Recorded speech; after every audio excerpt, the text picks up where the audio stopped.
एक बात मैं कहूंगा कि मुझे बड़ा अच्छा लगा आज यहाँ कर, और किसी बस में अगर कोई महिला अकेली जा रही हो तो बड़ा ऐसे महसूस करती हो।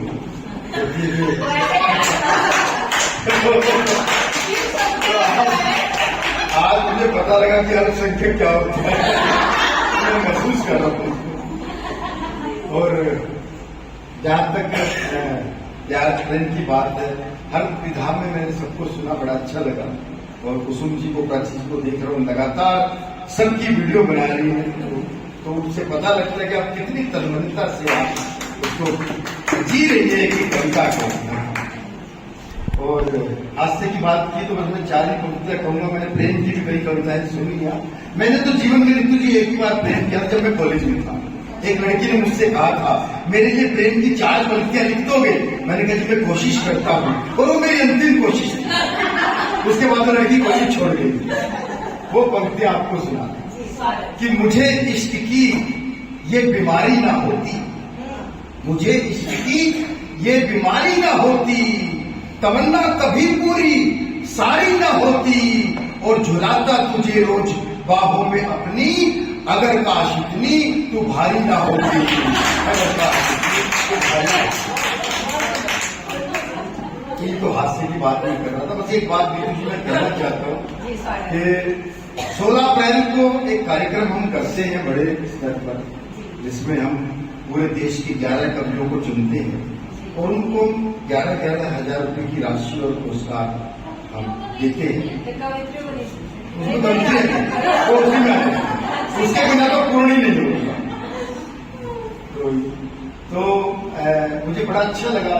और ऋतु जी, एक जिम्मेदारी आपको देता हूँ, महिला काव्य मंच की आप वैश्विक अध्यक्ष हैं, तो पूरी महिला काव्य मंच में से जो भी आप एक कवित्री श्रेष्ठ चुनेंगी और मुझे वो नाम देंगी, इसके लिए आप और ऋतु जी मिल करके आप कवित्री चुनेंगी, और उसको हम आपके अनुरोध पर उसे भी हम पुरस्कार एक हम रिजर्व करते हैं महिला काव्य मंच के। क्यों बोल रही हूँ कि 3 मिनट बहुत होता है, अभी मुझे 30 सेकेंड भी नहीं हुआ, मैं पूरा 20 तो घूम आई कि कौन हो सकता है। और नाम याद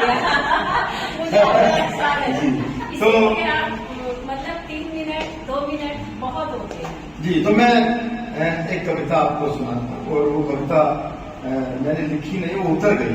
थोड़ा सा हास्य कर दीजिए, आपके लिए 5 मिनट के लिए। अच्छा, थोड़ी सी मोहलत रहती है कि थोड़ा आगे तो मैं तो देखो अभी देशभक्ति की मैंने अभी कविता सुनी, देशभक्ति की मंजू जी पढ़ रही थी जी, प्रतिभा जी, मंजू जी की भी कविता सुनी देशभक्ति, और कई कविताएं मैंने देशभक्ति की सुनी, बड़ा अच्छा लगा था। तो देशभक्ति जरूरी कि कहीं भी हो सकती है। मैं तो तिहाड़ जेल जाते रहता हूँ, वहां मैंने कविता पढ़ने जाता। तो जेब कचरे की मैंने देशभक्ति देखी और 4 पंक्तियां लिखी कि जेब कचरे का बेटा बोला, हे ईश्वर, नहीं मांगता आपसे कोठी बंगला महल किले, ना इंग्लैंड में ना फ्रांस में ना इटली में, मुझे तो बस हर जगह भारत में ही। तो बाप बोला, मैं धन्य हुआ जो जेब कचरे का बेटा होकर भी तेरी रगों में देशभक्ति का रक्त बहता है। बेटा बोला, ये बात नहीं है पापा, वहां ठंड इतनी ज्यादा है कि लोगों का हाथ अपनी जेब में रहता है। तो हाथ से तो कैसे भी निकलते, 2 ही पंक्तियों में हाथ से निकलता है। सुनिएगा, 2 पंक्तियों हाथ से बताता हूँ कि मैं अपने मकान मालिक से बोला, मैं अपने मकान मालिक से बोला, एक दिन लोग कहा करेंगे तुम्हारे मकान में एक बड़ा कवि डॉक्टर रसिक गुप्ता रहता था। गुरु, उस दिन तू पूरे मोहल्ले में छा जाएगा। बोला, शाम तक किराया नहीं दिया तो वो दिन आज ही आ जाएगा। मंजू जी कह रही थी, रसिक जी आप तो अंतर्राष्ट्रीय कवि हो, 7-8 देशों में गए हो, मुझे भी एक विदेश यात्रा करा दो। मैंने कहा, मंजू जी आज सुबह ही बांग्लादेश से फोन आया, वहां कवि सम्मेलन करवाना। मंजू जी बोली, मुझे याद नहीं रहा, वो है ना पासपोर्ट एक्सपायर हो गया, इस साल नीतू जी को भेज दो, अगले साल चले जाऊंगी। मैं समझ गया कि मामला गड़बड़ है, जो बांग्लादेश का, उसी से सब घबरा रहे हो। तो मैंने तो मंजू जी से पूछा, मंजू जी मार्केट में नया आईफोन आया है, आपने लिया? मंजू जी बोली नहीं, उतने पैसे में इलेक्ट्रिक स्कूटी लेगी, जिससे बात करनी उसके घर चली जाती हूँ, सस्ता भी पड़ता है, चाय नाश्ता भी हो जाता है। तो बहुत, लेकिन वो जो कविता सुनाने का मेरा मन है, वो कविता मैं सुनाना चाहता हूँ। मैं हर साल 10 दिन के लिए ध्यान में जाता हूँ। उस वक्त मेरा मोबाइल सब बंद हो जाता है, 10 दिन पूर्ण मौन होता है। उस मौन के दौरान ये कविता होती है, तो मैं समझता हूँ कविता ये लिखी नहीं है, उतर गई कविता। इस तरह मैं हर साल जाता हूँ और हर साल मुझे एक नई कविता वहां से मिलती है। ध्यान के दौरान विपश्यना करने जाता हूँ। भारत में 150 सेंटर है, भारत में 150 सेंटर आप कहीं भी जा सकते हैं। जयपुर में भी जाता हूँ मैं, और हस्तिनापुर गया, रोहतक गया, सोना गया, बहुत सारे सेंटर विपश्यना। तो वो कविता आपको समर्पित करता हूँ कि नदी और पहाड़ दोनों का जन्म हिमालय से हुआ। तो नदी चल पड़ती है अपने प्रीतम से मिलने, और पहाड़ वही रह जाते हैं। तो मैंने दोनों को भाई बहन की संज्ञा दी। यहां से कविता शुरू कि एक पहाड़ ने नीचे बहती नदी से कहा, एक पहाड़ ने नीचे बहती नदी से कहा, देख तो बहना जरा अपने इस भाई को, मैं ऊंचाई में तुझसे कितना बड़ा हूं, तुम्हारी तरह कभी इस नगर कभी उस नगर नहीं भटकता, सदियों से अपने स्थान पर अड़ी खड़ा हूं। लोग आते हैं ना गर्मी बढ़ने पर मेरी शरण लेने बड़ी बड़ी कारों में, तुम्हारी तरह बंद कर नहीं रहता सिर्फ 2 किनारों। अब नदी का जवाब सुनेगा और तालियां जितनी बजाएगा तो अपने लिए बजाएगा। नदी बोली, ऐ मेरे इंकारी भैया, तू तो भीतर से कुछ और बाहर से कुछ, और भले ही तेरा दूर दूर तक विस्तार है, पर ऊपर से तो ठंडा दिखता है। सब जानते हैं तेरे अंदर धधकता कितना बड़ा ज्वालामुखी का भंडार है, तेरे अंदर धधकता कितना बड़ा ज्वालामुखी का भंडार है।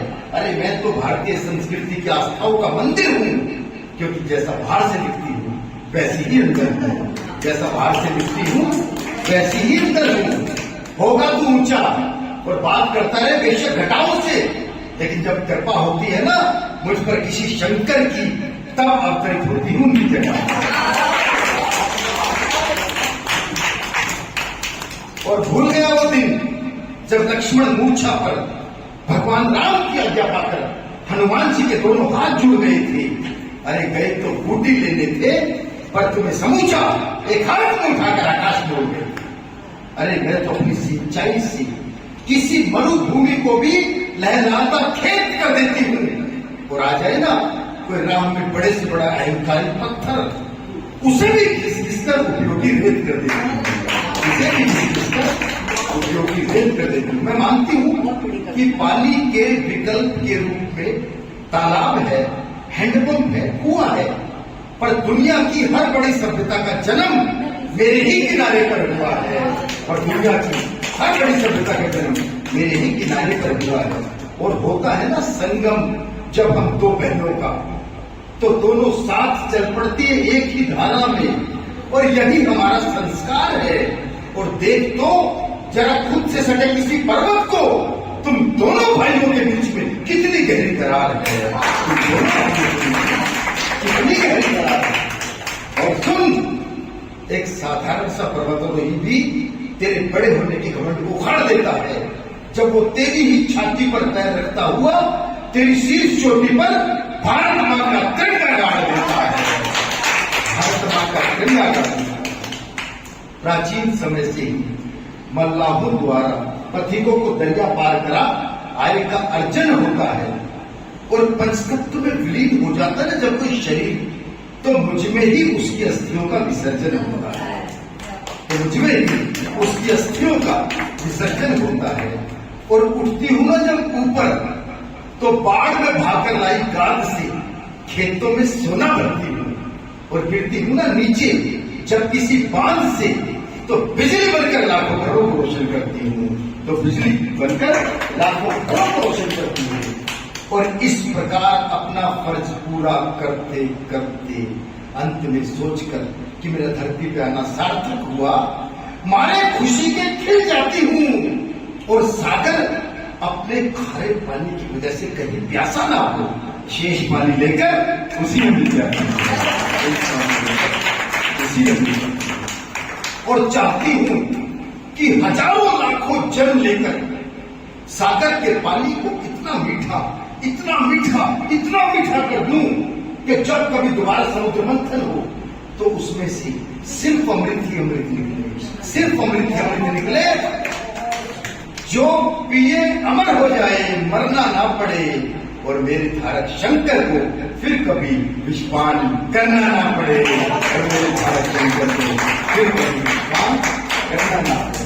और अंत में मैं समाज से एक प्रश्न पूछना चाहता हूं कि बेटा पिता के साथ रहता है, बेटा पिता के साथ रहता है, क्या दुनिया इसीलिए बेटे के लिए मरती है?